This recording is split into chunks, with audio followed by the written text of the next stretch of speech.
Salam ceria dan selamat bertemu kembali saudara-saudari yang diberkati Tuhan. Dimanapun Anda berada, di dalam kebaktian pertengahan minggu kita pada hari ini. Sehingga hari ini, biarlah kita terus meningkatkan usaha untuk memelihara dan memelihara alam sekitar yang Allah percayakan kepada kita. Mungkin pandangan orang lain menjaga alam ciptaan Tuhan ini hanyalah perkara yang kecil. Tetapi sebenarnya apabila kita melakukan penjagaan dan mengurus ciptaan Allah ini, Anda adalah pelaku firman. Inilah perintah Allah kepada manusia sebelum diulangi pada 10 hukum perintah Allah dalam Keluaran pasal 20. Di dalam firman Tuhan, Kejadian pasal 2 ayat 15. Setelah Allah menyelesaikan penciptaan itu, Allah mengambil manusia itu dan menempatkannya di dalam Taman Eden untuk mengusahakan dan memelihara taman atau bumi itu. Sebelum kita mengupas lebih dalam tentang topik ini, saya mengundang Anda bersama dengan saya untuk berdoa. Ya Tuhan, Bapa kami yang bertata dalam kerajaan surga, pencipta langit bumi dan segala isinya, yang telah memberikan mandat kepada manusia untuk mengusaha dan menjaga alam yang Engkau telah ciptakan. Biarlah kami boleh mengerti melalui pimpinan Roh Kudus pelajaran pada malam ini. Dalam nama Yesus kami berdoa. Amin. Di dalam ayat tersebut mengatakan bahwa Tuhan Allah mengambil manusia dan menempatkannya di dalam Taman Eden. Untuk apa? Untuk mengusahakan dan memelihara taman tersebut.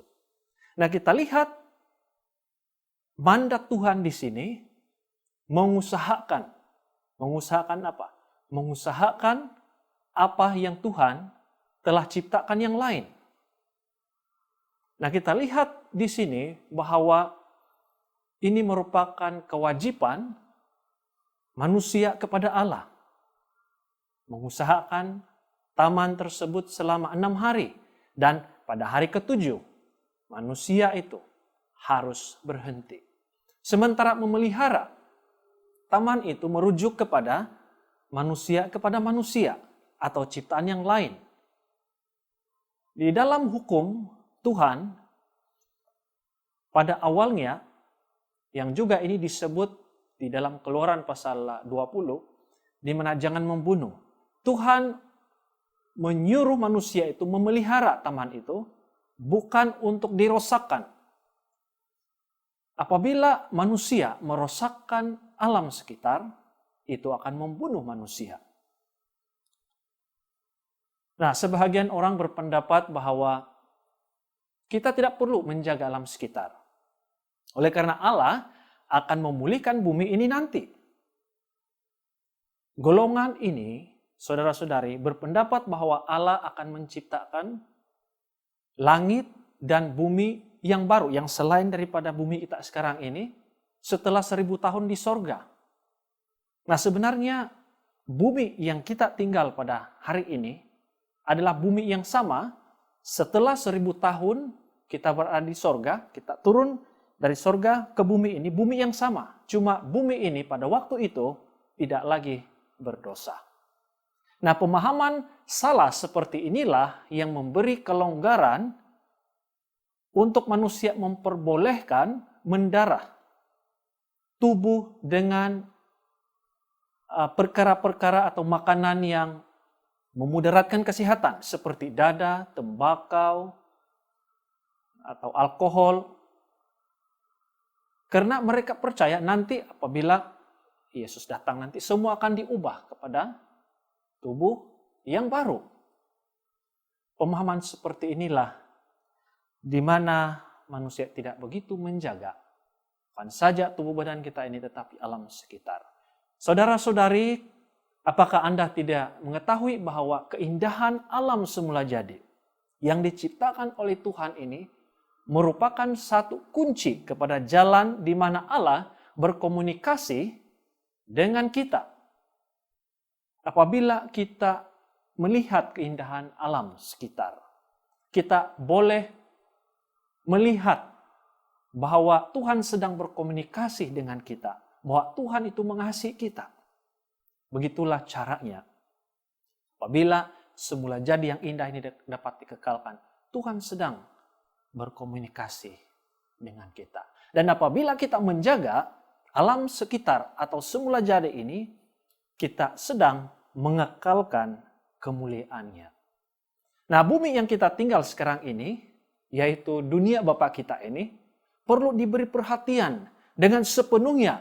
Karena kalau kita tidak menjaga bumi ini dengan baik-baik, Anda dan saya akan menerima balasan bencana alam. Kalau seorang, misal kata seorang itu membuang sampah, biar sekecil pembalut gula-gula sekalipun, ataupun membazir makanan, alam akan kembali membalas kepada kita. Dan inilah pelajaran yang saya ingin kita pahami pada malam hari ini. Pembaziran makanan, saudara-saudari, boleh mengakibatkan bencana alam yang besar. Dan ini boleh memusnahkan Anda dan saya. Ramai manusia dalam dunia ini mati oleh karena terlebih makan. Ramai juga orang yang mati karena kekurangan makanan. Tetapi terlalu lebih ramai orang juga manusia mati akibat daripada pembaziran makanan. Sudahlah salah makan, salah makanan, dibazir lagi. Sama juga masalahnya memakan makanan yang betul, makanan yang sehat tetapi dibazir. Sama juga mengundang kepada bencana alam. Secara globalnya, salah satu negara yang kaya di dunia ini ialah negara Denmark. Merupakan salah satu negara di Eropa yang terkenal dengan gaya hidup orang-orangnya yang mewah. Namun, Denmark mempunyai rekod yang buruk jika berhubung dengan sisa makanan. Menurut data, sekurang-kurangnya, setiap orang di Denmark membuang 660 kilo makanan setiap tahunnya. Nah, hampir, kalau diperkirakan, setiap hari atau setiap menu makanan itu dibuang atau yang sisa itu, yang dibazir ialah 2 kilo dalam masa 1 hari. Kebanyakan sampah atau sisa makanan ini berasal dari restoran, dari cafe, catering, dan juga di rumah. Nah, bagaimana dengan di negara kita, di Malaysia? Melalui kajian Perbadanan Pengurusan Sisa Pepejal dan Pembersihan Awam, SW Crop, pada tahun 2015, rakyat Malaysia dikatakan terlampau membazir selepas kira-kira 3.000 tan atau 3 juta kilogram sisa makanan pada dasarnya tidak disentuh, tetapi dibuang setiap hari sepanjang terutama bulan Ramadan. Kajian itu juga mendapati bahwa isi rumah yang terdiri daripada 5 anggota membelanjakan secara purata sekitar Rp900 sebulan untuk makanan. Dan bahwa 1/4 daripadanya terbuang ketika dalam penyediaan, ketika memasak, dan ketika dalam penggunaan atau sedang makanan. Ini bermakna kira-kira ringgit Malaysia 225 ringgit benar-benar ya dalam 225 ringgit dibuang ke dalam tong sampah setiap bulan. Yang jumlahnya mencapai 2.700 setahun. Apakah itu tidak membazir? Tahukah Anda, pembaziran sisa makanan berupaya memburukkan lagi situasi pemanasan global dan fenomena perubahan iklim yang dihadapi dunia sekarang. Nah, mungkin Anda mau bertanya, bagaimana pembaziran sisa makanan ini boleh memburukkan keadaan pemanasan global dunia dan juga perubahan iklim. Nah, proses berkenaan berlaku apabila lambakan sisa makanan isi rumah yang Anda lihat sedikit dan tidak memberi apa-apa kesan atau perubahan, memenuhi tapak pelupusan sampah, dan gagal diuraikan dalam tempo tertentu. Keadaan itu menyebabkan permintaan terhadap tempat pelupusan sampah semakin meningkat, memerlukan kawasan yang luas, dan membabitkan banyak lokasi sekitar bandar. Selain meningkatkan kos, melupuskan sisa makanan, serta sisa pepejal. Situasi berkenaan mengancam alam sekitar. Ini boleh menyebabkan pencemaran, boleh meningkatkan suhu dunia, mitigasi perubahan iklim, dan merosakkan jadwal cuaca seperti hujan serta ribut di seluruh dunia. Kesan terhadap ekosistem dunia turut terencat, khususnya bagi spesies mikroorganisme atau haiwan kecil yang tidak tahan terhadap perubahan suhu dunia. Bayangkan, apabila rantaian makanan terputus, koloni atau community haiwan akan mulai berubah dan keluar daripada habitatnya untuk mencari makanan. Dan jangan heran, kita melihat binatang liar akan sampai di tempat kediaman kita karena mereka sudah tidak ada tempat lagi. Inilah kesannya. Inilah yang terjadi apabila habitat haiwan lain sudah diganggu. Saudara-saudari yang dikasihi dalam Tuhan, mencemarkan alam sekitar disebabkan oleh sisa makanan yang dibuang. Nah, makanan yang dibuang akan merebut dan menghasilkan gas-gas beracun seperti gas metana. Ini kita sentuh pada pelajaran minggu yang lalu. Bagaimana gas metana ini dihasilkan melalui pembuangan sisa makanan yang tidak dimakan atau tidak dihabiskan. Kalau dibuang, pada waktu proses perebutan, makanan tersebut mengeluarkan gas metana. Dan juga ini membuatkan cepat membakar dan gas karbon dioksida seterusnya mengakibatkan pemanasan global. Akibatnya terjadilah bencana alam yang tidak pernah mungkin berlaku sebelum ini, seperti banjir yang besar, ribut yang kuat, dan sebagainya. Nah, selain itu, dalam proses perebutan ini juga akan menghasilkan air larut resap yang mana sekiranya tidak dirawat dengan betul boleh mencemarkan bekalan air minuman kita. Dan hidupan akuatik dalam sungai seperti ikan dan hidupan lain akan mati. Malah sekiranya ia mengalir ke laut, sudah tentu akan menjajaskan hidupan di laut. Yang akan mengakibatkan kepupusan banyak jenis hidupan air. Nah, selain daripada itu,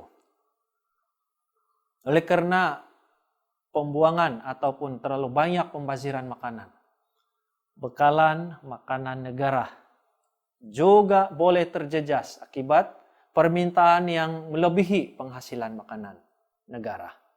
Akibatnya, harga bekalan makanan seperti beras, gula, tepung, ayam, dan sebagainya akan meningkat dengan mendadak, dan terdapat setengah bekalan makanan tersebut terpaksa diimpor. Dengan keadaan cuaca dunia yang tidak menentu akibat peningkatan suhu global, hasil pengeluaran tanaman di kebanyakan negara juga terjejas dan terpaksa mengimpor ke negara lain untuk bekalan makanan. Tetapi malangnya di tempat mereka juga bekalan makanan menurun. Seterusnya mengakibatkan kos pengimportan bahan makanan akan melambung naik. Dan kita sendiri yang akan terkesan. Nah, bilakah pembaziran makanan ini terjadi? Di saat manakah pembaziran ini terjadi? Nah, pembaziran ini berlaku di peringkat penggunaan. Bukan saja di peringkat penggunaan, tetapi berlaku di bahagian pengeluaran makanan. Seperti di ladang yang dinamakan kehilangan lepas tuai. Waktu kita menuai hasil tanaman itu, bukan semua hasil tanaman itu diambil, ada yang tidak diambil, dan itu merupakan pembaziran. Kehilangan lepas tuai bagi sayuran atau buah-buahan biasanya mencatatkan antara 20 hingga 50%, hampir setengah. Ini jelas memperlihatkan separuh hasil tanaman hilang di sepanjang rantaian akibat pengurusan yang tidak mengikut spesifikasi. Nah, untuk memasuki pasaran, produk pertanian seperti sayur-sayuran, buah-buahan harus berada dalam keadaan sempurna dan tidak kecacatan. Dikatakan sebagai standar kosmetik. Tapi oleh karena dianggap sebagai tidak mencapai standar, banyak bahan-bahan ini atau makanan ini dibazirkan, tidak digunakan, dan dibuang begitu saja. Tapi sebenarnya hanya bentuk fisikal saja, dia tidak mencapai kepada standar, tetapi quality atau khasiat dalam makanan itu masih sempurna.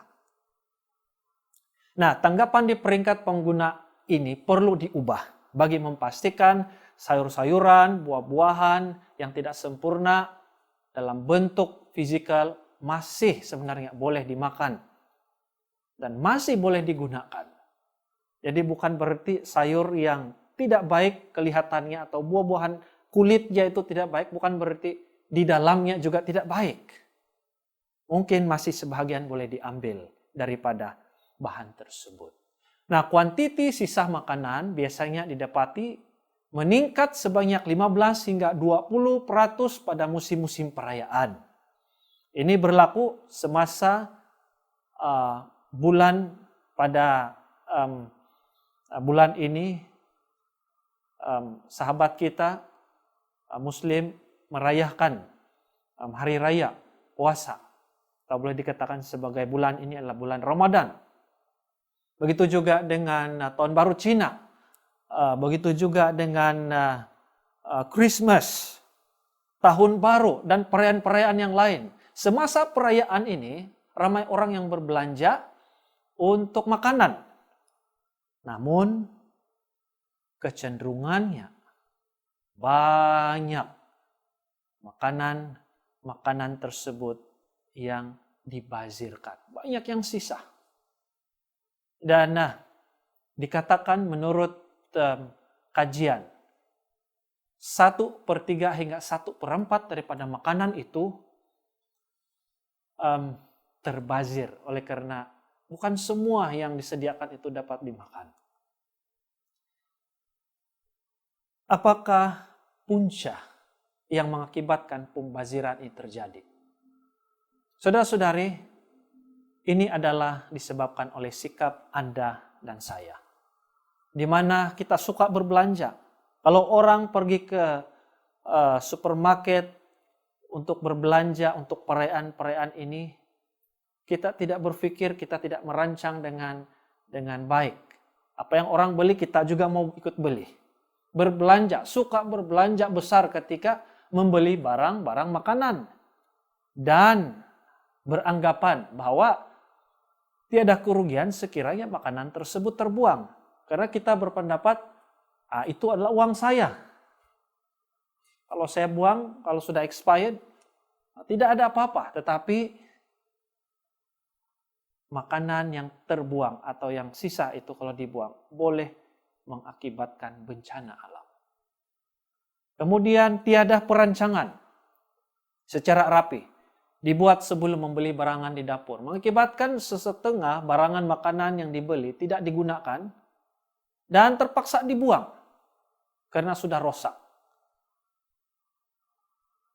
Selain daripada itu, sifat tamak. Nah, ini semua kita kena. Terutama ketika menghadiri majelis-majelis jamuan terbuka. Kamu boleh perhatikan pada waktu ada keramaian-keramaian, jamuan-jamuan, pesta-pesta. Oleh karena free, kita ambil saja dengan jumlah yang begitu banyak. Okay. Pengambilan juadah yang banyak oleh karena takut kehabisan. Ada orang yang kalau pergi ke majelis-majelis terbuka ini, dia makan untuk 1 minggu. Tapi akhirnya makanan tersebut tidak habis. Nah, ini oleh karena hawa nafsu dan perut mengakibatkan makanan yang diambil dalam kuantiti yang banyak dan akhirnya tidak habis dimakan. Kemana dia pergi? Makanan itu akan dibuang di tong sampah. Begitu juga pada waktu potluck. Mengambil makanan yang begitu sampai berjatuhan, tetapi tidak habis. Di mana perginya yang lebihan itu? Di dalam tong sampah. Saudara-saudari yang dikasihi dalam Tuhan. Apakah hal makanan ini suatu perkara yang perlu diambil kira dalam kehidupan manusia? Apakah berapa banyak jumlah makanan yang perlu dibeli itu menjadi satu perkara? Apakah berapa banyak sisa makanan dibuang itu adalah suatu perkara yang perlu kita pertimbangkan? Nah, saudara-saudari, tenaga yang diperlukan untuk mengurus mandat Allah ini sudah Tuhan sendiri tentukan dari awal lagi. Supaya kita lebih waras dan bijaksana untuk mengatur ciptaan yang lain. Tuhan sediakan apakah jenis makanan yang perlu kita ambil supaya kita mendapat tenaga dan tenaga itu kita gunakan untuk mengatur, mengelola mandat Tuhan. Selain daripada membazir makanan, kita juga perlu ambil kira jenis makanan. Apakah makanan harian kita yang seharusnya? Oleh karena makanan yang kita makan itu boleh mempengaruhi pikiran dan fisikal kita. Dengan hal demikian, kita ini boleh menjadi pengurus yang baik. Ini menunjukkan terdapat hubungan yang kuat antara kesehatan dan rohani kita. Rasul Paulus menyatakan bahwa saudara-saudaraku yang kekasih, aku berdoa semoga engkau baik-baik dan sihat-sihat saja dalam segala sesuatu, sama seperti jiwamu baik-baik saja. Makanan yang terpilih, makanan yang seimbang, makanan yang ditentukan, yaitu berasaskan daripada tumbuh-tumbuhan, dapat membuat perbezaan yang besar dalam kesehatan Anda dan saya. Untuk mendapatkan tenaga yang maksimum, supaya kita mampu mengelola mandat Allah ini, manusia perlu mengambil makanan yang sudah ditentukan oleh Allah. Kejadian 1 ayat 19 diberitahu apa makanan yang perlu kita ambil sepatutnya. Tuhan mementingkan semua kehidupan, semua ciptaan, fisikal, mental, dan aspek rohani kita. Dia menciptakan kita sebagai makhluk yang holistik, dan makanan yang kita makan memainkan peranan penting dalam kualitas hidup kita. Tuhan menciptakan makanan untuk menyuburkan, untuk menguatkan, untuk memelihara kita, namun terlalu sering kita memandang ringan terhadap soal jumlah makanan kita. Apakah yang kita tahu tentang makanan yang Tuhan telah sediakan kepada manusia pada awalnya? Tahukah Anda bahwa sumber makanan daripada tumbuh-tumbuhan membolehkan 95% kurang kawasan tanah digunakan dan sangat kurang tenaga dihasilkan? Mengenai apa yang harus dimakan, itu bergantung kepada selera dan cita rasa kita. Tetapi firman Tuhan memberikan nasihat tentang daging yang bersih dan tidak bersih dalam Imamat pasal 11. Serta mengungkapkan bahwa makanan asli Tuhan bagi kita. Makanan asli yang dimaksudkan Tuhan di sini ialah makanan yang berasal daripada tumbuh-tumbuhan. Mungkin minuman soda atau jus itu baik sekali, sedap diminum, tetapi pengambilan secara berterusan akan membahayakan tubuh kita, apatah lagi dalam jumlah yang banyak dan tersisa. Rasul Paulus mengingatkan kita bahwa gaya hidup kita harus menjadi saksi bagi dunia. Dia mengatakan bahwa jika engkau makan, atau jika engkau minum, atau jika engkau melakukan sesuatu yang lain, lakukanlah semua itu untuk kemuliaan Allah. Termasuklah amount atau jumlah makanan yang kita masukkan dalam tubuh badan kita, dan bagaimana kita mengurus makanan yang kita ada. Luangkan sejenak waktu untuk mempertimbangkan perubahan apa yang terdapat. Apa yang dapat kita lakukan mengenai apa dan berapa banyak yang kita perlu makan. Dan pikirkan juga sama ada jika rentak hidup kita yang serba-serbi mengejar masa menghalangi kita untuk mendapatkan makanan yang baik. Nah, pemakanan yang seimbang adalah amat penting bagi menjaga kesehatan tubuh badan kita. Walau bagaimanapun, dengan kehidupan kita yang sering mengejar masa, kerap kali corak pemakanan kita terganggu. Malah Yesus dan murid-muridnya juga menghadapi masalah untuk mencari masa untuk makan dengan betul. Alkitab mengatakan, lalu ia berkata kepada mereka, marilah ke tempat yang sunyi, supaya kita bersendirian dan beristirahat seketika. Sebab memang begitu banyaknya orang yang datang dan pergi, sehingga makan pun mereka tidak sempat. Separuh daripada masalah kita hanyalah mengambil masa untuk makan dengan baik, bukan mengambil makanan ringan atau makanan segera. Mungkin agak sukar untuk selalu makan makanan yang paling seimbang, tapi sedikit perancangan awal yang baik dapat membantu perbezaan. Sama ada dapat membuat perancangan menu yang seimbang untuk minggu yang akan datang. Yang pasti dapat membantu kita mempunyai kehidupan yang sehat serta menjimatkan uang. Saudara-saudari yang dikasihi dan diberkati oleh Tuhan, apakah yang kita mau tinggalkan kepada generasi yang akan datang?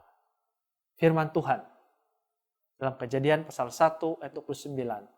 Lihatlah, aku memberikan kepadamu segala tumbuh-tumbuhan yang berbiji di seluruh bumi dan segala pohon-pohonan yang buahnya berbiji. Itulah menjadi makananmu.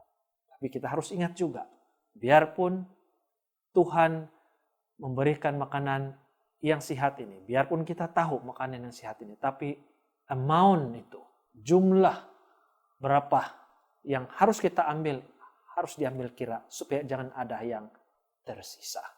Tuhan merancang agar kita menikmati makanan asal itu. Makanan semula jadi. Makanan yang sudah ditentukan.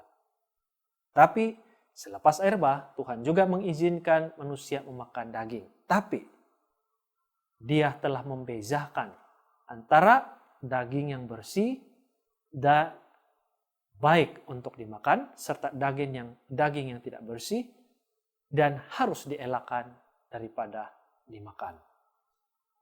Kini sains mendapati bahwa diet vegetarian yang kaya dengan buah-buahan, kacang-kacangan, dan sayur-sayuran sangat sesuai untuk penjagaan kesehatan. Apabila kita kembali kepada pengambilan makanan yang asal dalam jumlah yang seimbang, kesehatan Anda dan saya bertambah baik. Alam sekitar juga akan turut terpelihara. Alam sekitar juga akan kekal ekosistemnya. Makanan yang ditentukan Tuhan ini kaya dengan vitamin, kaya dengan keperluan nutrisi dalam badan kita. Selain daripada itu, saudara-saudari, kebaikan untuk mengambil makanan asal yang Tuhan tentukan itu juga membantu kita secara langsung untuk menjaga alam sekitar. Tahukah Anda, menjadi pemakan vegetarian atau diet vegetarian ini boleh mengurangkan kesan terhadap alam sekitar. Lebih sedikit tenaga dan perbelanjaan yang diperlukan untuk menanam bijirin untuk dimakan manusia daripada menanam bijirin untuk lembu yang akan dimakan oleh manusia. Lebih kurang 9 hektar tanah diperlukan untuk memberi makan kepada bukan vegetarian selama setahun. Tapi kurang dari setengah hektar untuk vegetarian. Wah, perbezaannya sangat besar sekali. Dengan hal demikian, memelihara hewan untuk makanan juga mengakibatkan ekosistem kita bertambah teruk. Karena banyak kawasan yang akan diterokai karena menanam untuk makanan binatang yang kita akan makan binatang itu. Kebaikan lain, industri daging bertanggung jawab untuk lebih separuh daripada pelepasan gas rumah hijau di seluruh dunia. Pembukaan ladang untuk ternakan adalah penyebab utama kemusnahan hutan yang berterusan, yang menyebabkan lebih dari 90% penebangan hutan. Penternakan adalah bahagian utama. Mengapa 1/3 dari tanah di dunia ini telah berubah menjadi padang pasir? Kebaikan menjadi vegetarian, mengurangkan pencemaran. Industri daging adalah sumber pencemaran utama. Daging seperti babi mengeluarkan sekitar 10 kali lebih banyak sampah daripada manusia. Yang bermaksud ladang babi yang besar dapat menghasilkan kumbahan sebanyak bandar utama. Ladang babi mengumpulkan kumbahan mereka di lagun terbuka, lalu mencemarkan udara di sekitar mereka, dan menyebabkan orang yang tinggal di sekitarnya menderita sakit perut, mual, mata berair, sakit kepala, dan banyak lagi. Dalam masa yang sama untuk memelihara haiwan ini,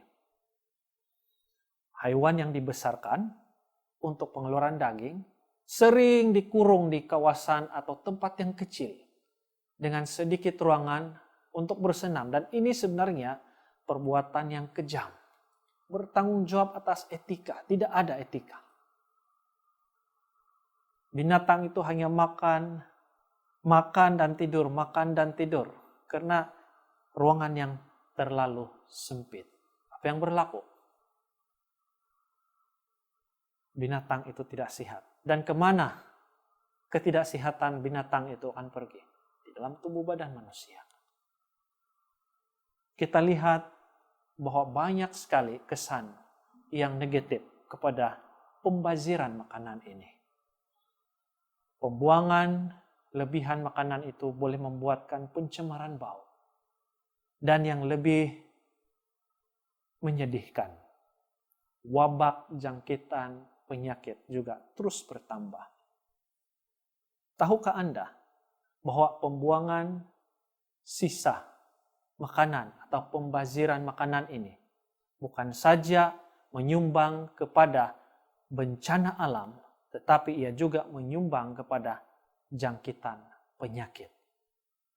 Penyakit yang kita takuti pada hari ini ialah penyakit ataupun coronavirus 19.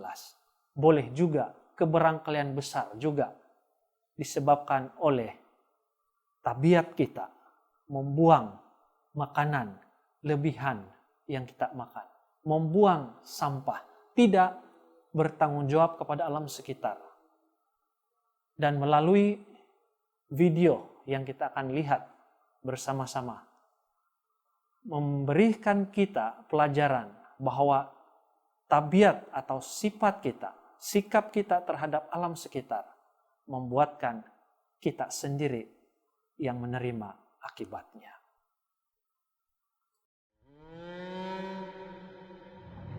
COVID-19. Some people blame China, others blame Trump. But I don't blame China or Trump. I blame us.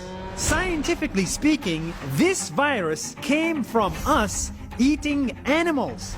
And that is not a surprise. When I look at an animal, I don't think delicious or cute.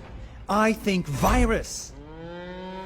The truth is, animals have millions of viruses inside of them, and each one of them can kill us. We got Ebola from a bat in the Congo, MERS from a camel in Saudi Arabia, HIV from a monkey in Central Africa, H1N1 from a pig in the US and Mexico, and now COVID-19 from a bat in China. At least 50 million people got sick from animal diseases. This bothers me. So I became a vegetarian and stopped eating meat. I'm not here to tell you to stop eating meat. You should eat meat if you want to, but for God's sake, eat clean meat, like these sustainably raised animals. This is clean meat. This is not clean meat. Factory farms where 99% of meat comes from are not clean. They can be just as dangerous as the wet market from China. Anytime animals are packed close together, viruses start. The next pandemic will happen here. We were lucky for many years, but our luck finally ran out. Because of COVID-19, thousands of lives are gone and trillions of dollars lost. It set us back 10 years in fighting poverty. And all for what? Because someone likes the taste of an animal? The truth is, we all suffer from the actions of a few. Vegetarians, meat eaters, responsible meat eaters, we all die because of the irresponsible actions of a few. In Israel, there is a small village where everybody is vegan. For the past 30 years, they have not touched an animal. No milk, no dairy, no meat, just plants. But now, this village has to suffer because someone else ate meat. They are in a lockdown, their businesses are gone, and their lives are in danger. This is unfair. This village doesn't eat meat because they say our body is a temple. We understand that in order to maintain a lengthy, healthy, optimal, vital lifestyle, we would only be able to put noble foods in our bodies, in these temples that we call. In that case, why the hell do we put viruses in our temples? bumi yang kita tinggal pada saat ini, dunia Bapa kita, tetap menjadi kediaman kita. Dan walaupun kita harus menghindari perkara-perkara yang ekstrim, kita wajib menjaganya dengan sebaik mungkin. Sehingga kita boleh menjaga, boleh memelihara persekitaran kita ini, ianya memberikan kebaikan kepada diri kita dan kepada ciptaan yang lain. Semoga kita bertemu lagi dalam pelajaran yang akan datang yang berkaitan dengan topik mandat Allah. Mari kita bersama-sama bersatu di dalam doa. Ya Tuhan Allah Bapa kami yang bertakhta dalam kerajaan sorga. Terima kasih karena Engkau telah memberikan kami pelajaran, panduan, kesadaran akan apabila kami membuang atau membazir makanan yang kami perolehi itu, membuatkan kami menerima perkara-perkara yang negatif seperti bencana alam.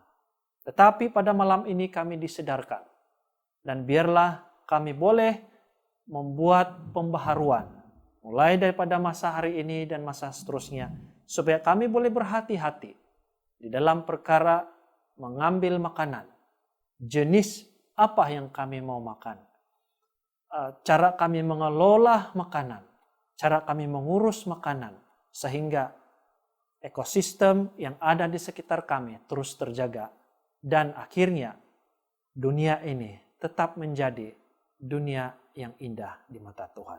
Terima kasih, Tuhan mendengar doa kami. Dalam nama Yesus kami berdoa. Amin.